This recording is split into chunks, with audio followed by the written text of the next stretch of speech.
Today's reading is from Rays of the One Light, weekly commentary on the Bible and Bhagavad Gita by Swami Kriyananda. This week's reading is by thinking, can we arrive at understanding? Truth is one and eternal. Realize oneness with it in your deathless self within. Following commentary is based on the teachings of Paramahansa Yogananda.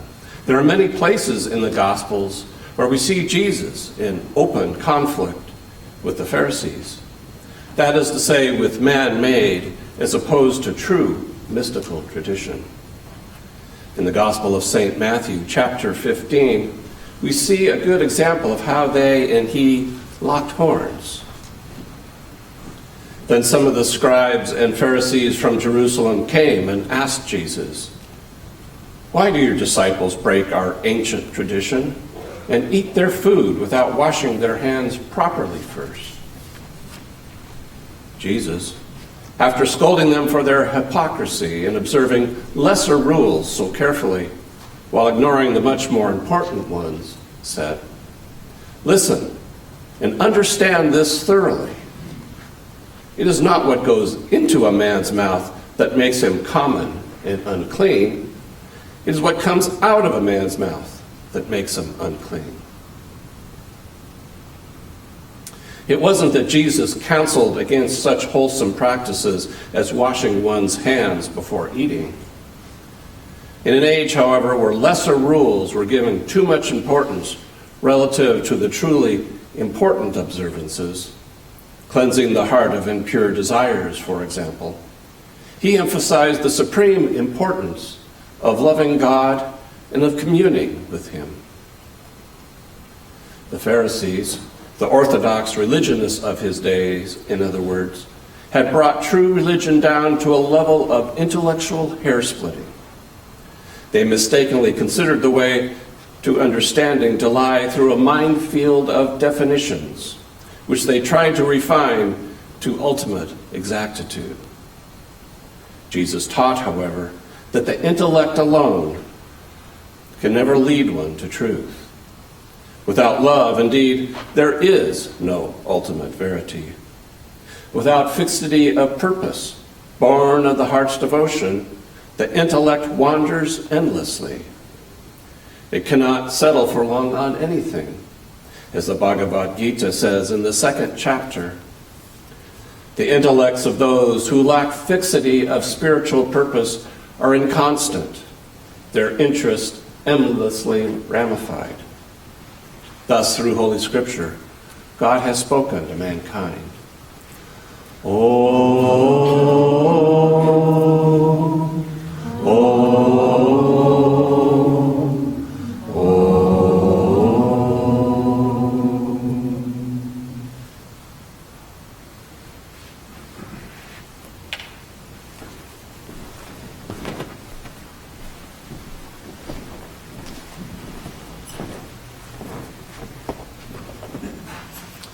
Good morning, great souls. This reading to me is it's kind of funny in a way, because you have Jesus, the light of the world, with the Pharisees. I mean, he's got to be putting out a pretty strong vibe, and yet they want to talk about table manners of the disciples. And it's just kind of thought, yeah, that's kind of,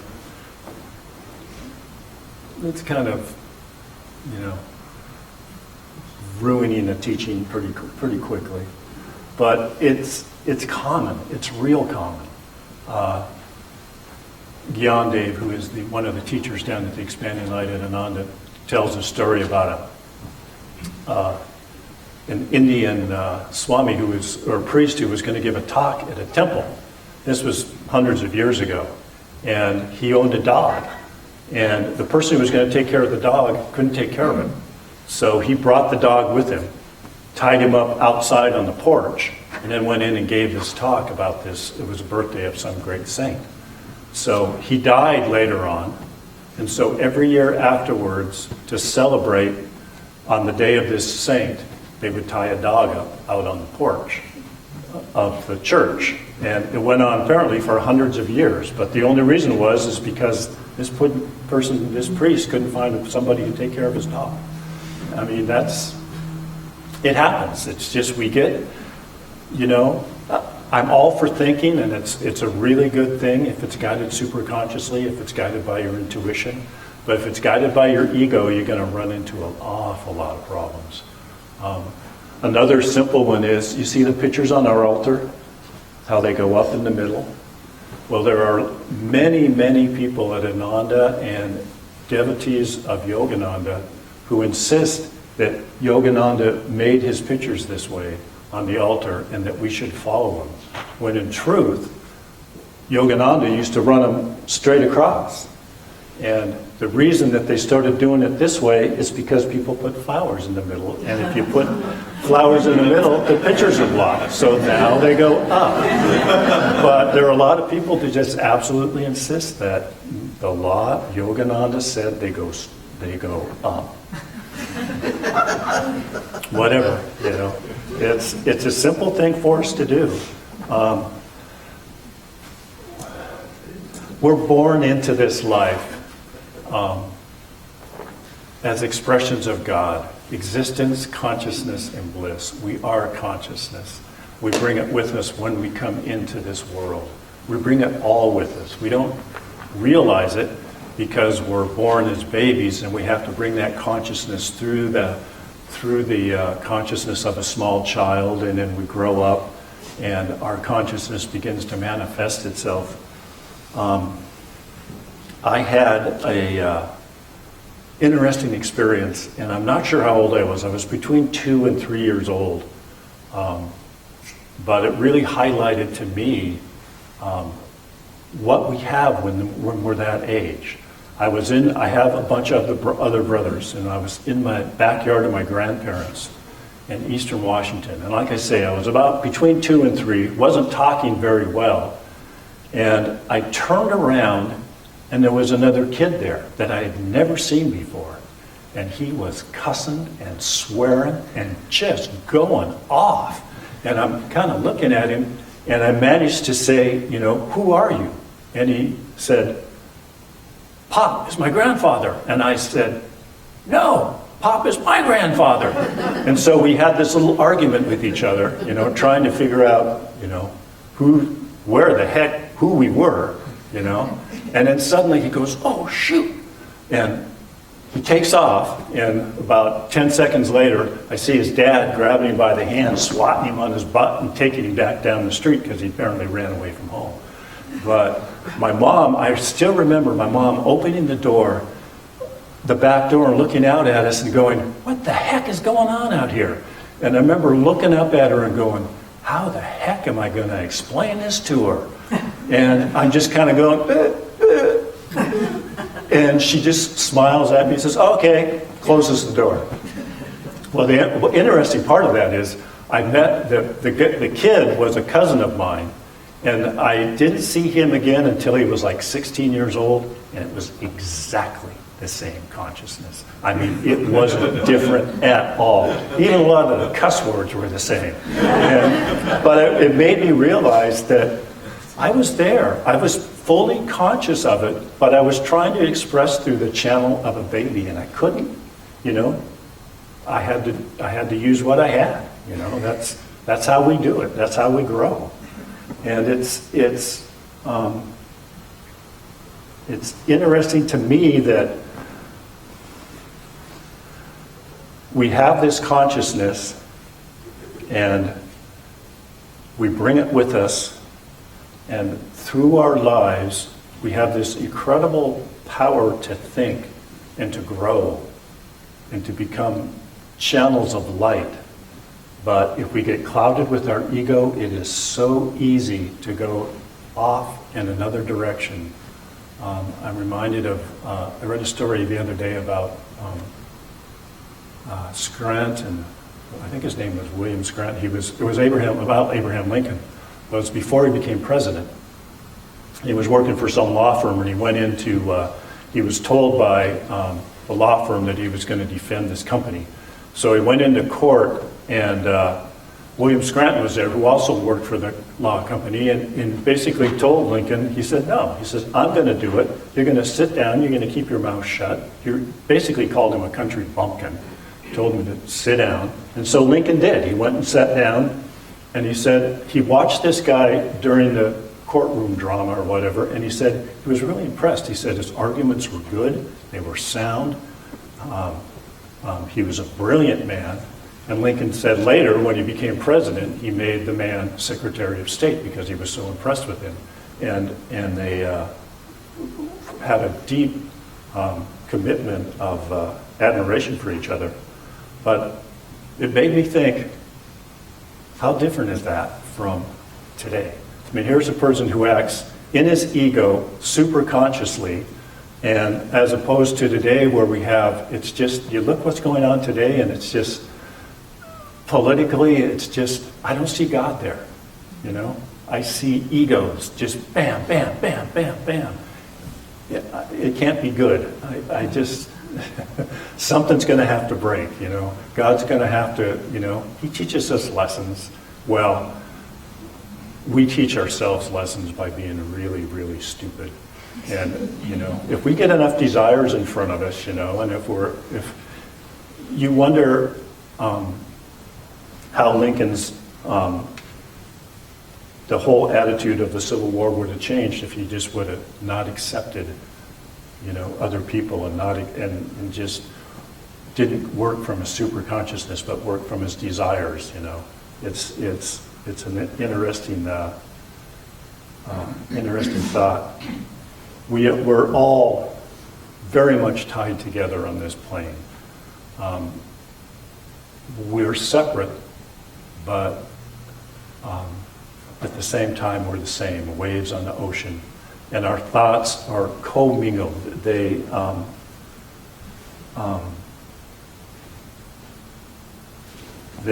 me give you a reading here. Our thoughts are universally rooted. We tune in to waves of thought that go on around us. I remember Yogananda, there was some storms or something in the 30s, and Yogananda was saying, and they were in Florida, and he was saying, those storms are caused by the way people think. And we don't really think about that, you know. We just assume that life and the physical world is just, you know, it's just what it is, and we accept it and we go on, and to a large part it's true. But I wanted to read you this story. This is from Rajasi Janakananda. This is one of the books we're reading in our study group. But he was a great disciple of Yogananda. And I wanted to read you this short little clip here.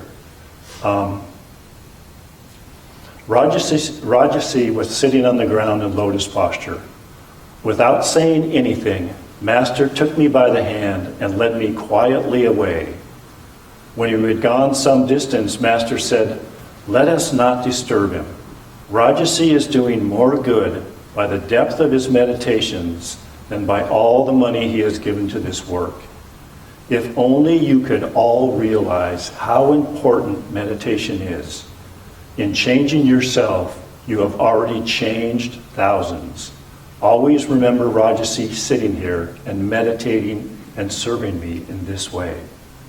And I think that's a message for all of us. We're all interconnected. I've told this story before about Kriyananda. Kriyananda used to give a talk every Saturday, and I used to go listen to it. And I missed one day, and I went up to somebody who was leaving, and I said, "So what was the talk about?" And he goes, "I don't know." And I said, "You don't remember?" And he says, "No." He says, "All I know is I felt better now than when I came in." And it's kind of true. It was the vibe of the place, you know. Our thoughts are out there. I remember once, and I've told this story before, sitting in a talk with Kriyananda, and I was depressed, I was low, my life was a mess. It was when I first came to Ananda, before I met Sid. And I was sitting in the back of the room, a couple rows in, and finally said to myself, "Okay, Matt, there's nothing else you can do. It's time to start over. You just have to start over." And I was thinking this, and Swami was walking down the aisle, and I stood up. I was about 3 rows in. He started to walk by me. He looked at me, and he said, "That's the spirit." And he just keeps walking down. And people were patting me on the back saying, "Yeah, way to go, man. You've got the spirit." Yeah, right. But it was the first real conscious thing for me of thoughts are universally rooted. He tuned into what I needed and gave it to me. And we have no idea how powerful our meditations are, our thoughts are, our vibes are in the world. We had our study group the other night, and one of the ladies in there was talking about, she was laying down with her baby, and she said she suddenly got this strong thought of this real light thought of bubbles and air and all this stuff. And she started to smile, and immediately her baby started to giggle. And she looked at her, and she knew it was exactly the same thought as her baby. And we do that. We tune into each other. Devi, of Jyotish and Devi, who are now the heads of Ananda, she said that when she had her son, she said she always wanted to meditate. And she put him down, lay him down, and then go to meditate. And as soon as she sat down, the baby would start to cry. It was just like clockwork.